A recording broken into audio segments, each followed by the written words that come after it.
కోసం ఈ జనహిత పాదయాత్ర ఎవరి కోసం? మన కోసం, మన భవిష్యత్తు కోసం. అధికారంలో ఉంది కదా, పాదయాత్ర ఎందుకు అనుకుంటున్నారా? మీ మంచి చెడులు తెలుసుకోవడానికి, మీ కష్ట సుఖాల్లో పాలు పెంచుకోవడానికి, మీకు అందుతున్న ప్రభుత్వ సంక్షేమం, రేవంత్ రెడ్డి గారు ఇస్తున్న ఫలాలు ఏ రీతిని అందుతున్నాయో తెలుసుకోవడానికి. వస్తూ వస్తూ ఇందిరమ్మ ఇల్లు, డబుల్ బెడ్రూమ్ల కళ 10 ఏళ్ళు ఒక్కటంటే ఒక్క బెడ్రూమ్ వచ్చిందా ఈ చొప్పదండి నియోజకవర్గంలో? మరియల్ల మేము ప్రారంభం వచ్చిన ఆ గ్రామంలో 240 ఇళ్ళు వచ్చాయట.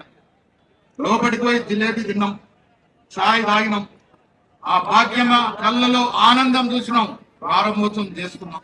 అరుడైన పేద ప్రతివానికి ఇల్లు రావాలని, 10 ఏళ్ళుగా మీరు కళలు కంటున్న చక్కెర కార్డు, రేషన్ కార్డు ఇవ్వాలని 40 లక్షల రేషన్ కార్డు ఇచ్చిన వచ్చినాయా లేవా? 10 ఏళ్ళు ఒక్క కార్డు వచ్చిందా మీకు? రైతు బంధు, రైతు భరోసా, రుణమాఫీ, 200 యూనిట్ల కరెంటు మాఫీ, మహిళలందరికీ ఉచిత విద్యుత్తు, అన్నిటికీ మించి అలలు కూడా అనుకున్నారా సన్న బియ్యం వస్తాయని?